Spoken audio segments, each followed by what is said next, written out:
Hello, everyone. Welcome to Physiologic Yoga's online classroom.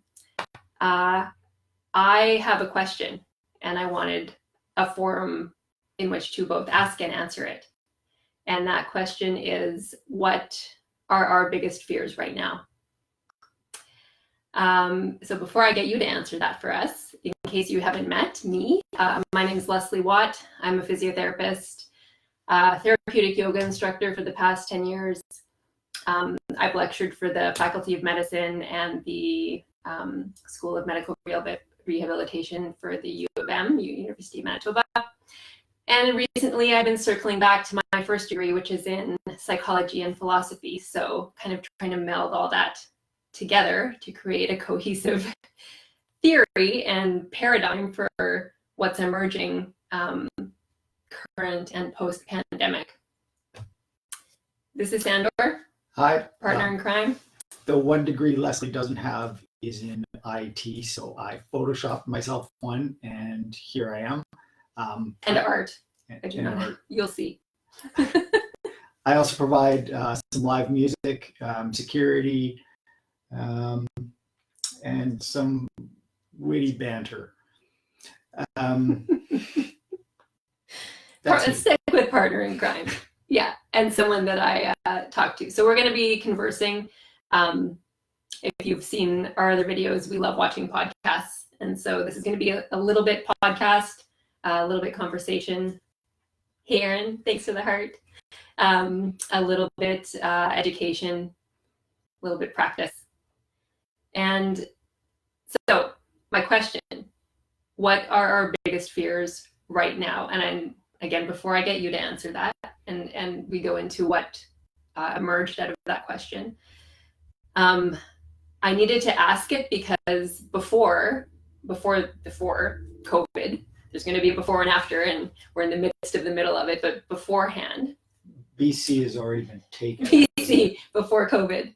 We're going to reimagine, we're going to reinvent that. BC squared.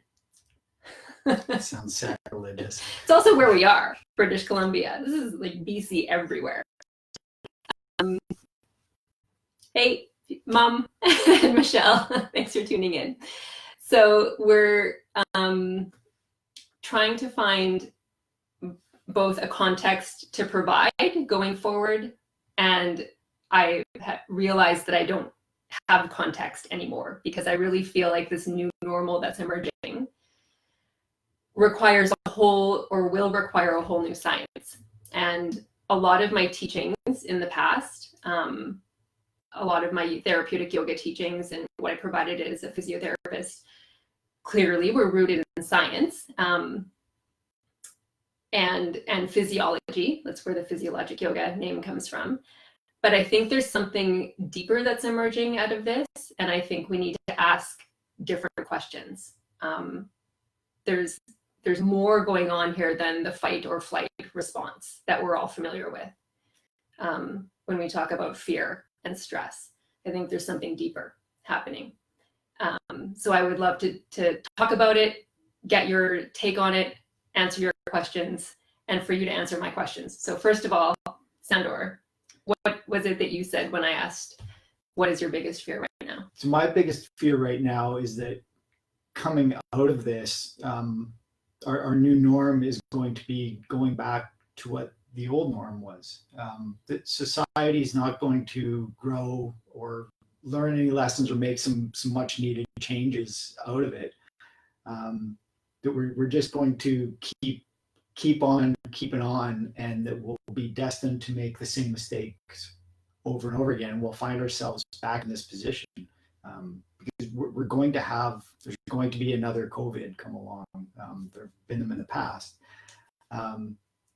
So I'm worried that we're not going to learn anything out of this. I'm hoping that there will be some shifts in society, that more people will start working from home. They'll be able to spend more time with their families, which will help kids grow up with a more stable environment, with more parents at home. That'll have a ripple effect through society. So I'm hoping that we see changes like that. Less time commuting to and from work, which will have an effect on carbon footprint, less people driving. So I'm hoping that there will be some shifts like that. So not to miss this opportunity. Yeah, mostly on a societal level, I'm hearing, and probably also on a personal level. I think, yeah, I mean, a lot of it comes down to personal responsibility. But yeah, I'm hoping that we see a societal shift like that. Yeah, I agree. And that actually your answer fits into one of the 3 categories that I found a major theme in. So I just did sort of a little bit of a little mini experiment of my own. I emailed that question, or I messaged that question to a random sampling of people that I know. I tried to get all walks of life, different geographical areas, different ages, men, women, sort of a random sampling of anecdotal answers. So this is by no means like a randomized control study, but on a qualitative level, this is science. This is a social science. Just asking questions and hearing answers.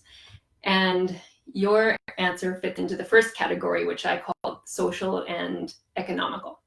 So one of the major themes that emerged out of people's answers were, yes, that society isn't going to change for the better, or maybe is going to change for the worse. That was a fear. And then clearly the economical repercussions of all of this on a personal and on a social level. The second category that I thought was really interesting was that there's less fear now for some people. And I think it's interesting because I think I'm in that category. I think I'm in a very unique situation where I don't have children to take care of. We had decided to change our lifestyle pre-COVID, pre-pandemic. So we were sort of prepared for all this anyway. Yes, we found ourselves in a place where we weren't working. We were kind of uprooted. Quarantining wasn't really an issue. So there was a great deal of instability in our lives, but it was self-imposed. Yes. So I think we had a much easier time adjusting to this because it was done, like it was our choice. Yeah. And my personality is such that my biggest fear is actually that nothing's going to change. So in a regular day-to-day routine life, that's where my fear manifests. Like, this is it forever. I'm stuck in this rut, in this routine. And so I'm really good when I have a bunch of problems to solve and ways that I need to shift and change. So my fear has actually diminished because there's new problems and new things to learn every day, every half a day, every hour, if you go outside in public. That's why we're so good together, because there are problems. He's joking. So social economical was one category. There's actually less fear now was another common theme. And the third theme, which I think is pervasive and probably most common, and I've observed this from the very beginning because I have a lot of friends in the healthcare profession who are on the front lines, and that is responsibility to protect ourselves for other people. So there's a little bit of like, I don't want to get sick myself, but a lot of, I'm so scared of getting someone else sick. I mean, clearly, if you're a nurse or a physiotherapist that works in a hospital, you're worried about bringing home something that's going to threaten your family. A lot of people were segregating themselves from their families in that situation. And what brought all of this about was actually a story we're about to tell you. The morning that I decided that I wanted to offer this, and I was sort of wondering these things already, and a woman in Shoppers Drug Mart, a stranger, kind of answered it for us. So you start with that story. So we were out doing some shopping. I don't remember what we were getting. It doesn't matter. And we're very conscious when we go out that we follow the rules in the store. We try and give people space, follow the arrows where possible, regardless of how confusing it is. So we were in Shoppers and we were following the arrows up an aisle, and there was a lady coming towards us, wearing a mask, and she stopped, and we tried to give her as much space as we could going around her. And she was quite upset with us because she felt that we were within her space. Yeah, we crossed some kind of boundary for her. Yeah. We got into the too close space, whatever that was for her. Leslie commented that we were going the right way, and she didn't realize. She looked down at the aisle. We continued on, and we got to the end of the aisle, and she said something. She made a comment about how it was our fault. We should have said something to her. And then she caught herself. And I caught myself in that moment as well, because I'm as I mentioned, I'm security for Leslie. So he had to override a protective response in the situation. Yeah. And I remember just like saying, yeah, just so you know, you might feel like people are coming at you because you're coming the wrong way down the aisle. And I wanted to get out of her way as soon as possible because I could feel her fear. Like I didn't want her to think that we were a threat. So I just kind of ran away around the corner and stood in line at the post office. And I could feel, I mean, like I said, there's something to be said about being an empath. If you're an empath or identify that way, you know what I mean. But apart from that too, I could just feel her fear, and my heart was pounding, and I felt kind of dizzy, and I wanted to like go explain to her that everything's okay and like there's no reason to worry. But I was just standing there like trying to get my footing again and wondering why Sandor hadn't come back around the corner yet. And when he did, what he said totally changed my experience. He goes, "She's really stressed." Yeah, she caught herself, like I said, and made a comment that she's taking care of a 90-year-old. And she was clearly having a really hard time with that. She seemed scared out of her mind. And we noticed like in the shoppers, the tension in that store was palpable. Yeah, like that idea that anxiety is contagious, as or more contagious as the virus. Yeah. That was palpable, like you said, in that store. And so it shifted from that feeling of fear to when he said, "She's just really stressed," to this feeling of like complete compassion. And I recognized that as what in meditation we would call metta, or loving kindness. And the science behind meditation or loving kindness is threefold. It actually has been proven to make us happier when we practice it. It improves empathy, totally did in that moment. And it actually boosts our immune system. So what better thing to practice or to feel in the midst of a pandemic, right? When you're in that situation. And then something happened that I've never experienced this before in my life. So we stood there for 3 more minutes in the line in the post office. And then she came up behind us, made her way by, like it was a walk by apology. And she said she was sorry that she had this person at home that she was taking care of, and then she was gone. She didn't slow down. It was really nice of her. We both wanted to follow up and reassure that things were okay. But in that situation, like your instinct is to run after her.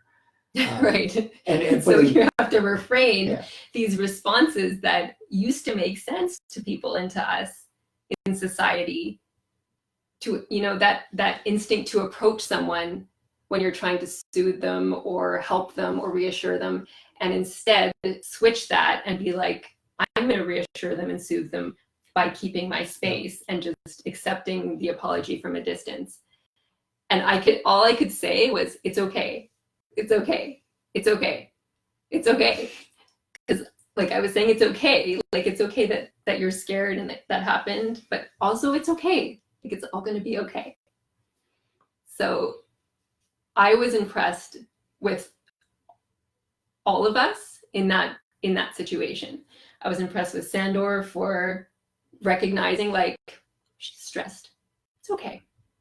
Yeah, and I commented on this to you that for me it was it was mindfulness meditation. It was that practice that came into effect there, because I did catch myself, because my instinct in that situation is to fight for Leslie. So I to defend me. to defend her. So I realized, I recognized that in the moment. That lady recognized in the moment the pain that she was going through. And was able to catch herself and then respond appropriately with an apology. And then just that feeling for me of moving from fear to empathy was just so profound. And so we both realized that's the answer. Like that those things, those capabilities, that skill, mindfulness and metta, are sort of the responses to these categories of fear. So we're going to walk you through just a brief practice of those things here, just so you have an experience of it. I see a comment in the bar there. There's actually another one. Okay, from Aaron. I feel like there's been a lot of personal and collective fear around scarcity, and secondly, around uncertainty. Scarcity is probably goes under the economical category, but we're probably going to do a whole nother podcast on scarcity and abundance.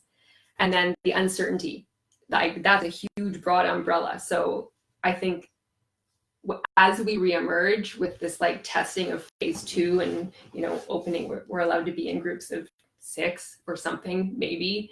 We're allowed to be on patios if we're far enough away. We're allowed to go out in public, but still have to social distance. The uncertainty around, like, is that person going to honor my space? Is that person sick? Should they be home? Am I sick? Should I be home?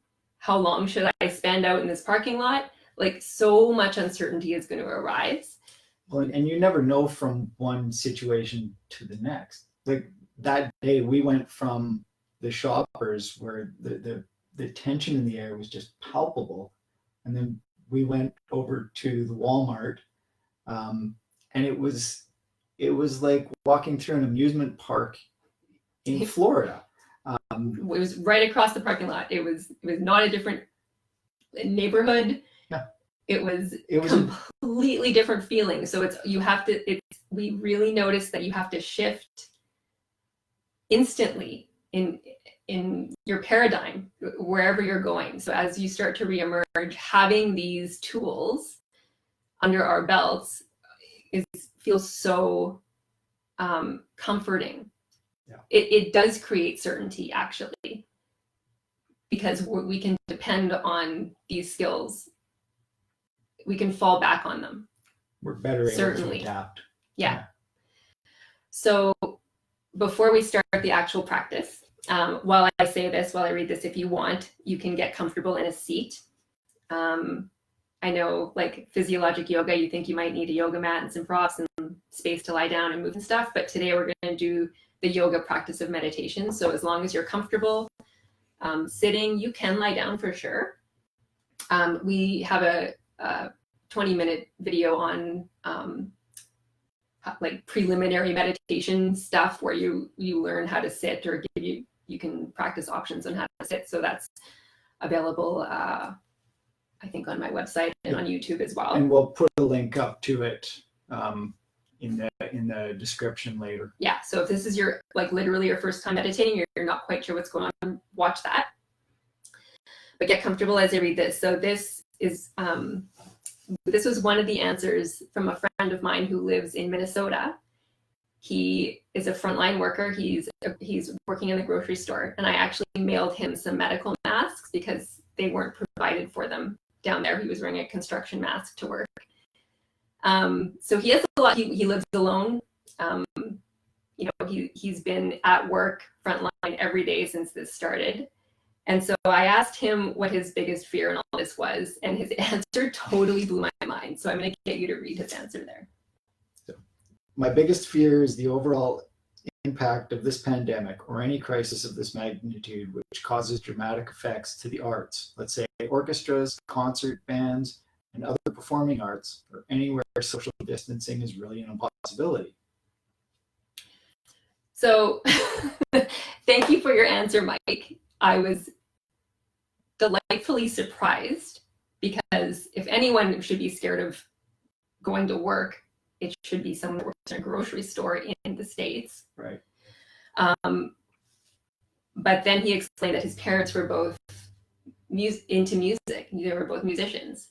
And so I realized how important what Sandor offers is to people. So we're going to have some live music for you while I guide you through a couple of things here. So we're going to start with some grounding and mindfulness. So if you haven't already, just get into a seat. If you're lying down, you can feel the back of your body on the floor. If you're comfortable with it, close your eyes. If you're not, just let your eyes settle on the floor. And before I was even able to be mindful, or part of the mindfulness process while I was standing in that line in the post office, was the ability to ground. So if you know how to do that, see what that's like. And if that's sort of an arbitrary word to you, just feel where you touch the ground or your seat. Just notice what part of your body is being held by the earth.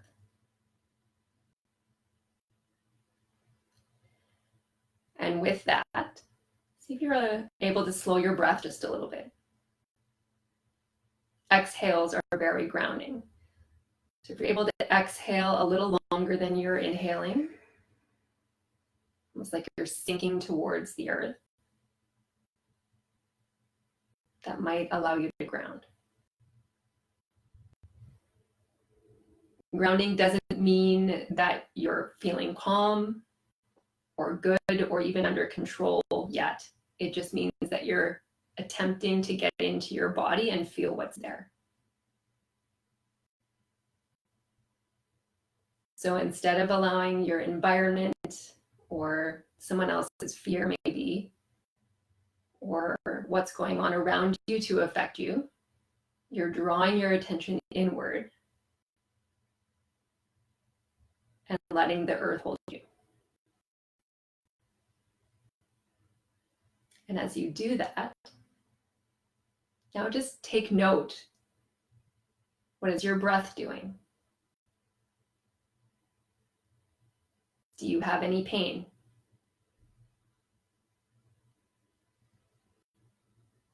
Can you feel sensations? Is there a buzzing, cold, heat?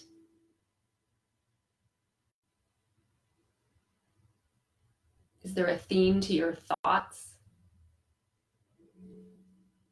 So just mindful of how you are right now. Body, mind.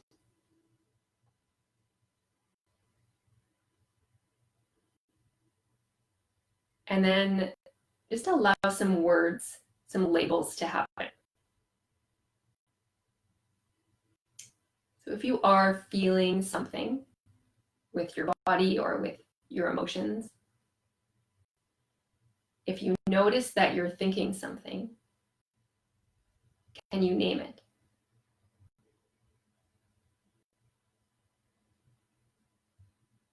And when you do, when you're able to, come back to that feeling of groundedness and noticing.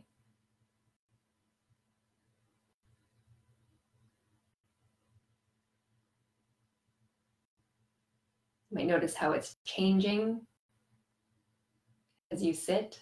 Maybe your heart rate's getting slower.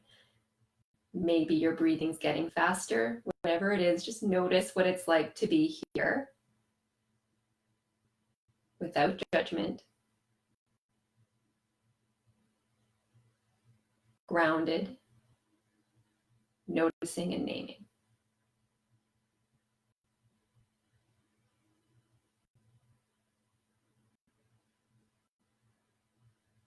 And then staying in that feeling of groundedness, being aware of where your body is touching the earth, aware of what's happening inside of you, even more than what's happening around you.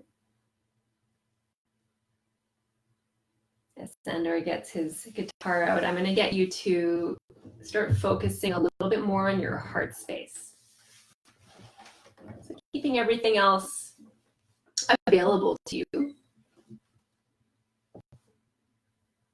Focus in on that space right in the middle of your chest. You might take a deep breath in so that you feel your sternum, your breastbone rise as you inhale. And then feel it subside as you exhale. And I mentioned metta or loving kindness meditation earlier, and it's quite easy. It's usually just a string of 4 sentences. And there's a bigger practice to it. Usually we send metta to 4 types of people or 4 people in a full metta practice. But today we're going to do just 2. And the first is going to be ourselves. So as you sit grounded, mindful, and focused on your heart, simply think, may I be happy. May I be healthy. May I be safe. May I have peace of mind.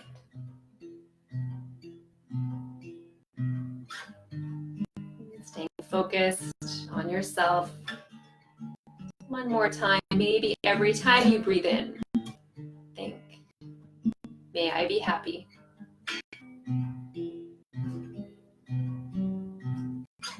May I be healthy.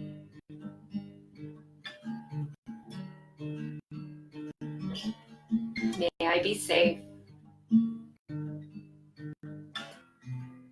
May I have peace of mind.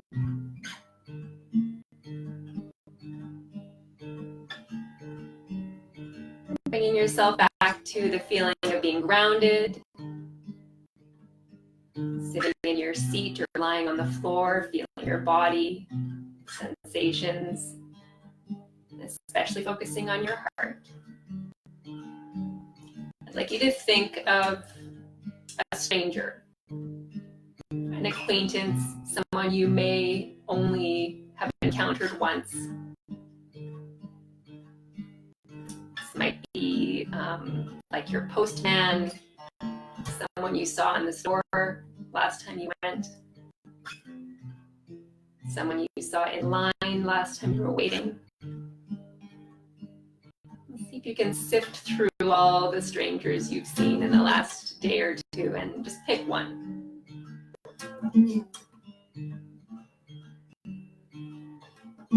then as you hold them in your mind, feeling your heart, as you exhale, think, may they be happy. May they be healthy. May they be safe. May they have peace of mind.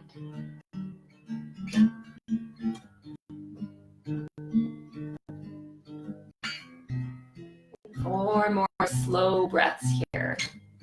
One more metta. Take a nice breath in. When you breathe out, think, may they be happy.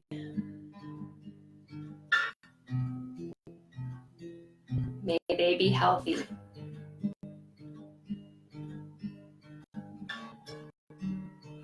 May they be safe.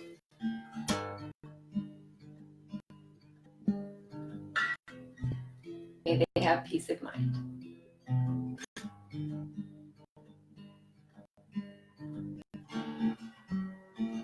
Taking a deep breath in,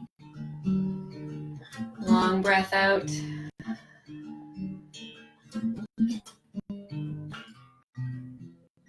Bringing your attention back to your whole body at once, especially to the places where you're touching the floor, your seat, the ground.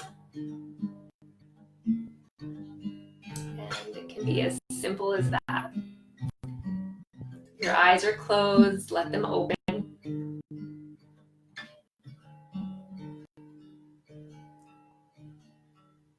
Thank you. You're welcome. Great. So I would love to hear how that was for you. If we don't get to your comments or questions in the video, we will answer them after for sure, and likely use them to create content going forward, knowing what you want. Well, I'll write out those 4 phrases so you can practice that at any time. So just so you know, the other 2 common people that we send meta to, first ourselves, second someone that we know and love. That's usually easy. Third is usually that stranger or acquaintance. And fourth, and usually most difficult, is someone that you've had difficulty with, or that you're not quite in harmony with. So if you want to do a larger, longer meta practice on your own, we apply those 4 phrases to those 4 types of people, or those 4 people. Thank you so much for joining us. If you have any questions or comments, you can type them here. I'm just going to go through a little bit of like sort of housekeeping stuff. So this is the first of our offerings. We're going to be on Facebook Live on my Physiologic Yoga page every Thursday now until we can't be for some reason, at 7 p.m. Central Standard Time. Winnipeg time. That's 5 p.m. BC time. We still get the light here, so it works out really well. We might even do some broadcasts from my favorite forest. I'm lucky. 6 p.m. in Calgary. I will check on Paris. I'm not sure about that. We don't know anyone in Paris. So we're going to offer these free. One of the things that I noticed was that it was hard for people to sign up for something consistent. If you say you had to show up and commit to a time every day or every week, I think that's hard for people right now. It's part of the whole uncertainty with everything that's exactly. It's really hard to plan ahead in the midst of uncertainty. So that was showing up, and so we're going to be here Facebook Live, but it's also these videos are going to stay up on my page until, again, I have to take my reason. We're going to post them weekly on my website, which is physioyoga.ca. I'll put that in the feed as well. And then we're going to add them to my YouTube channel eventually, which is Physiologic Yoga, and I'll send that out as well. The economical fears that people are having, we ran a meditation course by donation, and we decided to go pay it forward style. But people seem to really like that idea. So these are free, but you're able to donate. There's a donate now button on my website. You can do that anytime or no time at all. We would love for you to just learn and show up with us so that we can learn too. And yeah. Add any comments, questions you guys have. Like the video if you like it, give us a thumbs up, and any feedback that we can get from you guys, we'd love to hear it. Yes, and if you know anyone that you think might benefit or needs a little bit of a boost, my fears, I've learned this about myself. My fears diminish radically if I educate myself about that thing. And I think that's actually one reason why I've been so okay in this pandemic, is that I took pathology and biochemistry and organic chemistry and tons of anatomy and physiology in my training as a physiotherapist and throughout my schooling. So I understand how viruses are passed. I could look at the data of this particular virus and know how to eradicate it. So education calms my fears. And I think there's probably a lot of other people out there like that. So this is going to be a lot of education in conjunction with the practices of therapeutic yoga.